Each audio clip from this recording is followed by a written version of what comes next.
जय श्री कृष्ण. स्वागत आहे आजच्या न्यू एका ब्लॉगमध्ये.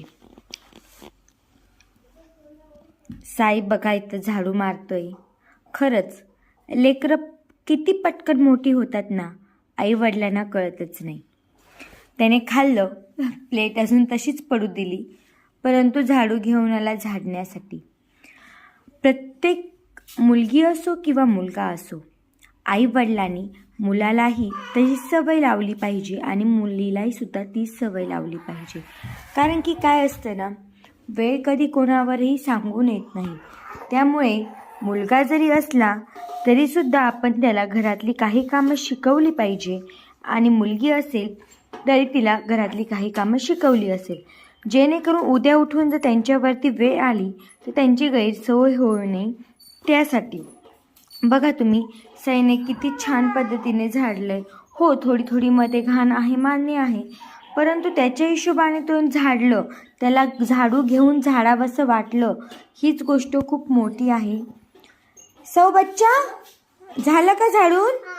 आता ही प्लेट उचल आणि किचन ओट्यावर ठेवणे. मग तू किती मोठा गुड बॉय होणार आहेस बरं, हो की नाही? माझ्यापेक्षा मोठा? ओके, ठीक आहे. पाणी पितोस? ठीक आहे, पाणी पिऊन घे आणि मग तुझी वॉटर बॅग आणि प्लेट दोघंही तू किचन ओट्यावरती ठेवणे. ओके?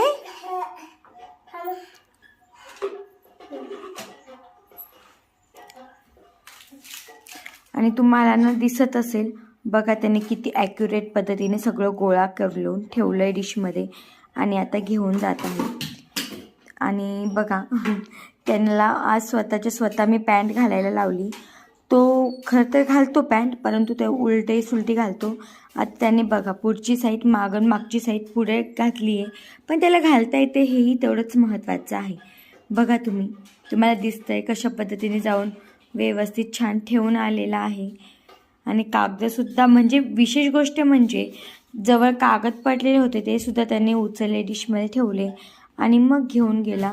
ही गोष्ट खरंच खूप मोठी आहे.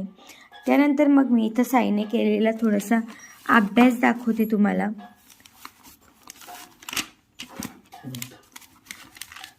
सुरुवातीला ना तुम्ही मुलांना तुमच्या सुद्धा हीच नोटबुक घेऊन द्यायचं, त्याने ना खूप सोपं पडतं मुलांना लिहायला.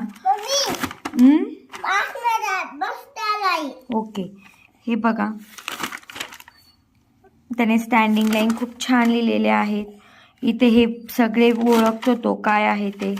इथे पुन्हा स्टँडिंग लाईन